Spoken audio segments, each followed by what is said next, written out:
morning, my friends, and welcome to another fantastic installment from very high above all the insipid and pedantic forms of Wyoming mainstream media. This is Cowboy State Politics. I, of course, am your illustrious host, David Iverson, firmly ensconced behind the silver Cowboy State Politics microphone and broadcasting to you from the base of the Bighorns at the Cowboy State Politics studio in Sheridan, Wyoming. Good morning, my friends, and welcome to the program. Happy Wednesday. To those of you who are obliviously shocked that Eric Barlow is running for governor, happy campaign season. Honestly, who couldn't have seen that coming? It is always absolute fantasy to assume that the Redcoats won't put up a candidate for really any particular race. The only time they don't is when it's painfully obvious that they're not going to win. In the 2024 election, there were only a handful of seats that they didn't at least have a candidate running. This year, though it seems a tad bit early, they were definitely never going to let a conservative walk away with the governor's mansion. The Redcoats are different than conservatives and so-called conservatives, which I suppose would kind of fit into the category of redcoats, but let's not overcomplicate the matter for today. So the Redcoats and the Democrats, and for that matter, they're basically the same thing. The only difference is the letter that they hang at the back of their name. Anyway, the Redcoats generally get together as a group and they find one person that they think might have a chance of winning the election, and they go with that candidate. Conservatives, on the other hand, and we deserve all of the criticism in the world for this, conservatives, on the other hand, and quite stupidly, if I have to be blunt about it, we don't get together and decide who exactly is going to run. Generally speaking, conservatives all tend to think that they are the most conservative one, and they all have the best chance of winning, regardless of what the truth is. In 2018, there were 6 people that were running in the Republican primary. There were 4 conservatives, Sam Galiotis, and then Mark Gordon. Mark Gordon ended up winning the election with a paltry 33.4% of the vote, not even in the same ballpark as a majority. Already on the Republican side of things, there are 2 people that have announced their candidacy, Brent Bean and, unfortunately, Eric Barlow.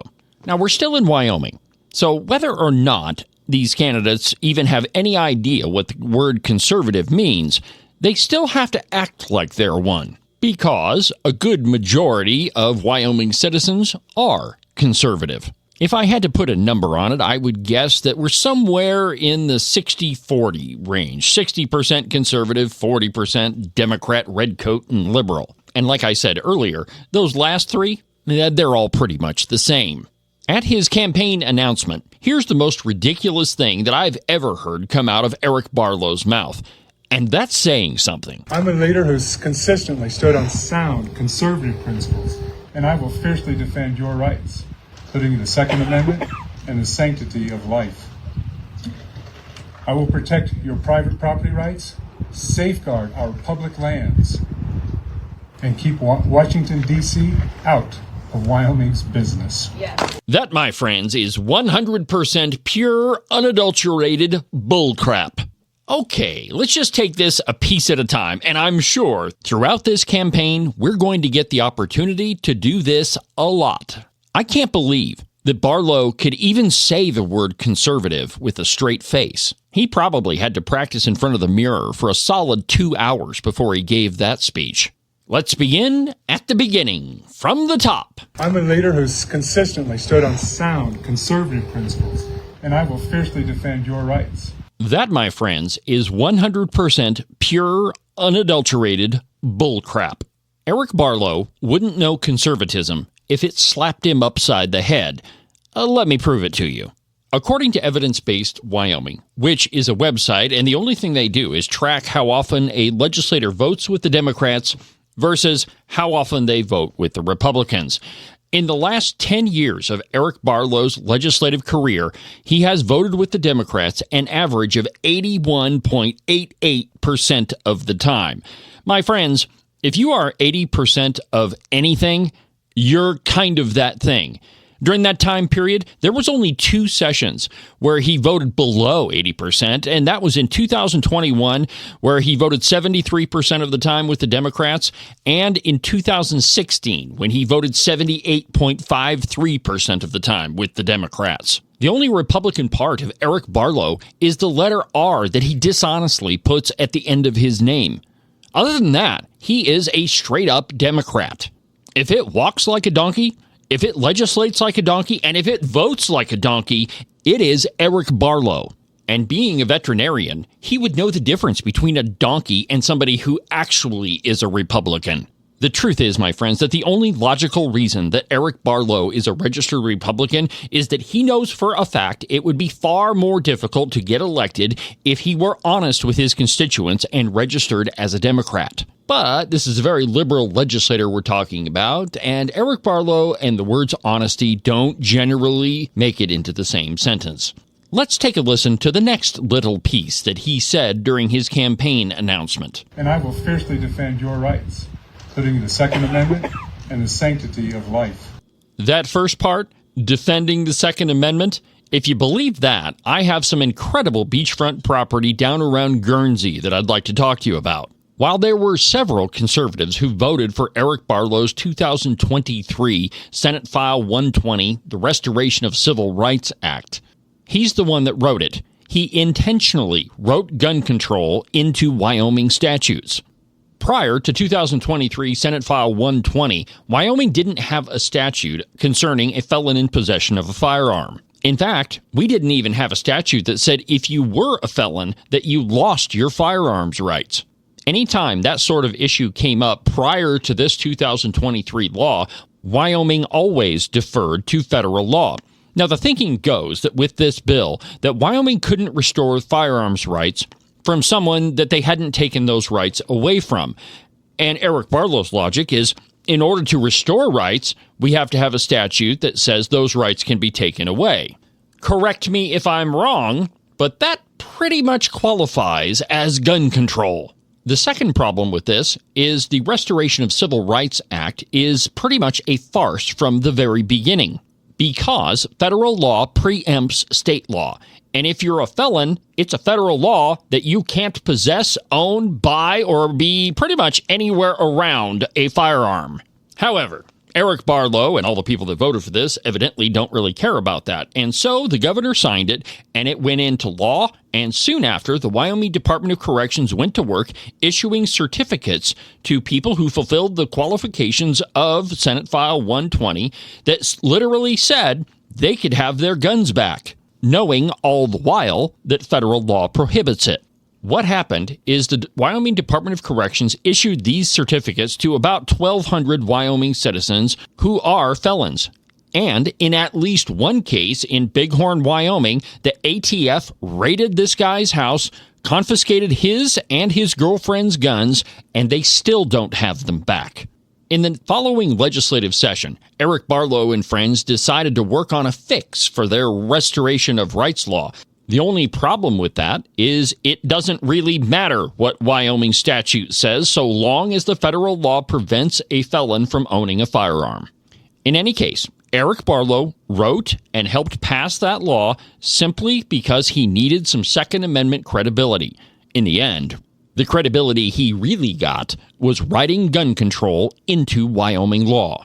The second part of what he said, protecting the sanctity of life, is also an interesting one when it comes to Eric Barlow's legislative record. And I will fiercely defend your rights, including the Second Amendment and the sanctity of life.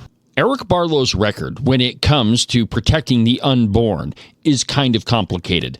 To put it simply, generally speaking, when he's going to be on record for voting on a piece of pro-life legislation on the floor, he votes for it. However, when Eric Barlow is in a position of power, when he was a chairman or when he was the Speaker of the House, he almost always put pro-life legislation in his drawer, never to see the light of day, which should concern just about everybody when confronted with the possibility of Eric Barlow being governor of Wyoming.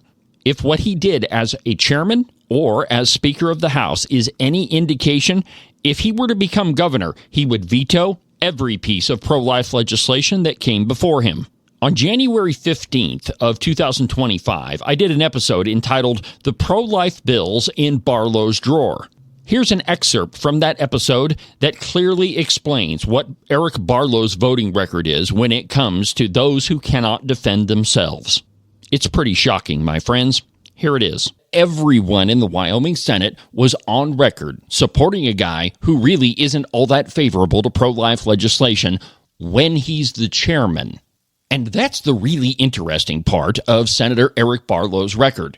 The truth is, when it comes to voting for pro-life bills, he votes in favor of them more often than not.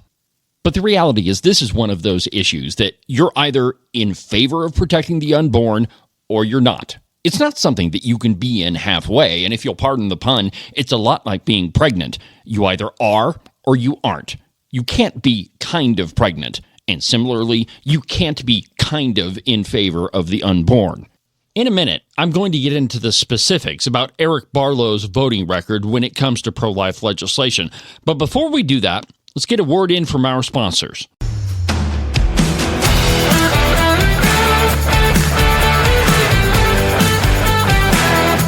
Cowboy State Politics is brought to you by Rebecca Bextel at eXp Realty. Are you one of those people that's been listening to Trump a little too closely, and you've decided that you just can't stand any more of this winning? Well, if you are, you need a real estate agent that can unload your house as quickly as possible so that you can move to Ireland and hang out with Rosie O'Donnell. Give Rebecca Bextel at eXp Realty a call. Her phone number is 307-699-3519. She's an expert on the real estate market all across the state of Wyoming. She sold everything from small residential properties all the way up to big giant ranches. Last year, she sold almost $30 million worth of property. So it doesn't really matter what house you're trying to get rid of, call Rebecca. Again, her phone number is 307-699-3519. Pretty soon, all of that white crap is going to be flying around, and you're going to be wishing that you had a place where you could put all of your fun summertime toys in, and they wouldn't be living in a snowbank for the next 9 months. That's not good at all. My advice, my friends, is to call Nick and Jesse at Morton Buildings. Their phone number is 307-674-2532, or you can check them out at their website, mortonbuildings.com. Many Americans are growing increasingly concerned about the rapidly growing U.S. government deficits, recognizing the additional printing of paper money devalues U.S. currency. To compensate, American gold and silver coins will provide wealth protection. U.S. Coin Capital provides physical gold and silver coins delivered directly to our clients. You can reach us at 1-800-878-2646, uscoincapital.com. Make sure that you subscribe and follow the program. You can do that from the website, cowboystatepolitics.com, or anywhere that you get your podcasts. And now, back to the program.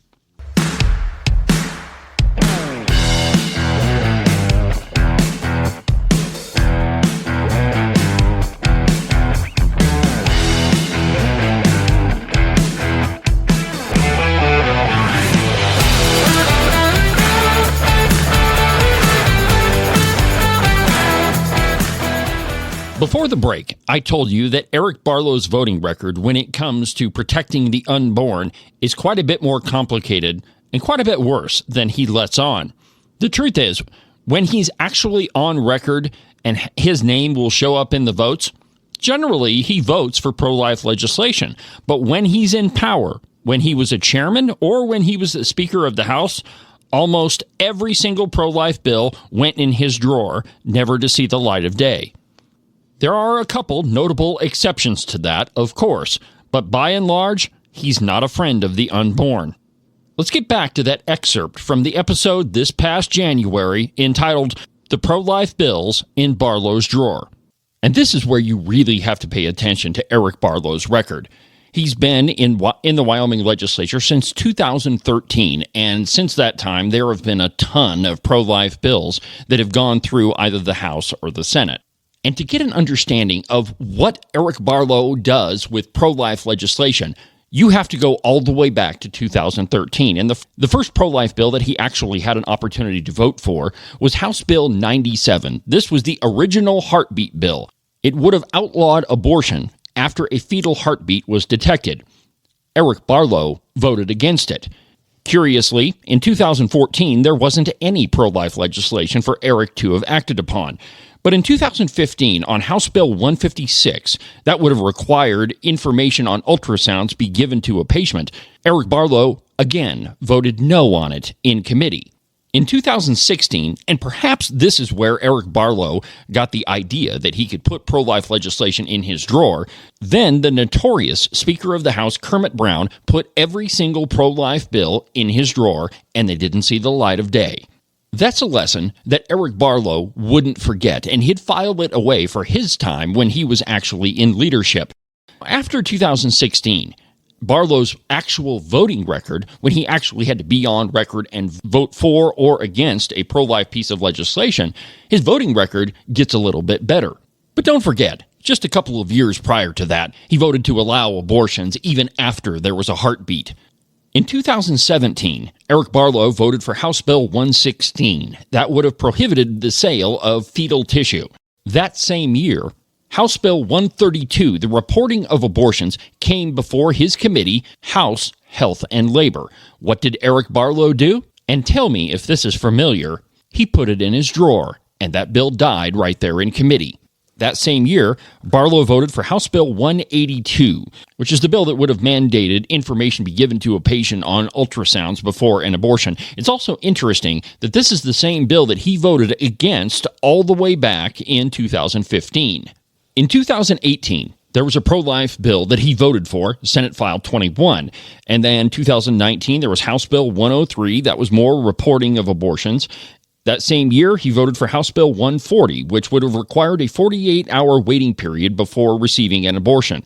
The only other piece of pro-life legislation in 2019 was House Bill 302, that would have created a penalty for failing to provide informed consent to a patient. That one was put in the drawer by Steve Harshman, who was then the Speaker of the House. In 2020, there was one piece of pro-life legislation. That was House Bill 197.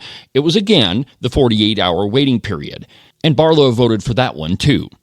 So again, his voting record, and as the cow pie correctly points out, it looks as though Senator Eric Barlow is largely pro-life, which, again, I don't know how you could be largely pro-life, but anyway, it is what he did as chairman and as Speaker of the House that ought to concern everyone in Wyoming. This is the main reason that Senator Hicks gave for his objection to Barlow's appointment as chairman of Health and Labor. When Eric Barlow took over the Speaker's gavel, he proceeded to stuff every piece of pro-life legislation that he could into his drawer to make sure that it never had a chance for a vote on the floor of the House of Representatives. In 2021, House Bill 70, which was another informed consent bill, he put it in his drawer. Now, in 2021, there was House Bill 161, which outlawed discriminatory abortions. He actually voted in favor of that one. The abortifacients bill from that year, he put it in his drawer. There was the trigger bill from 2022 that would have outlawed abortion in the event that the U.S. Supreme Court overturned Roe v. Wade. He voted against that bill being introduced on the floor of the House. When they lost that vote, and it did come to the floor, Eric Barlow did vote in favor of it on third reading. That same year, House Bill 149, which was the same discriminatory abortions bill, Eric Barlow put it in his drawer. Also in 2022, there was Senate File 83, another abortifacients bill, which he also put in his drawer, and it didn't hit the floor for a vote either. In 2023 and 2024, Eric Barlow had moved to the Wyoming Senate. There were 3 abortion bills that he could have voted on, and as he did point out on the floor of the Senate yesterday, he voted in favor of House Bill 152, the Life is a Human Right Act, as well as Senate File 109, which was Tim Salazar's abortifacients bill, and in 2024, House Bill 148, which was a regulation of abortions bill. That's the one that the governor vetoed. Eric Barlow also voted in favor of that. So it's not really Eric Barlow's voting record that is of concern here. It's what he does when he's in a position of power to affect the pro-life agenda. Every time that Eric Barlow has been the chairman, or if he's been the Speaker of the House, he's made a concerted effort to kill pro-life legislation. So that was from the January episode where I analyzed Eric Barlow's voting record when it comes to pro-life legislation. To put it frankly, when Eric Barlow is the boss, and not to be too indelicate, he kills it. Now, the last part of what Eric Barlow said at his campaign announcement is also pretty interesting. And keep Washington, D.C. out of Wyoming's business. Yes. Now, that part? Yeah, that's not true either. The only piece of evidence you need on this one is the 2021 special legislative session. Eric Barlow was the Speaker of the House at that time. Its sole stated purpose was to deal with Joe Biden's vaccine mandate. That was the only reason that they went into special session.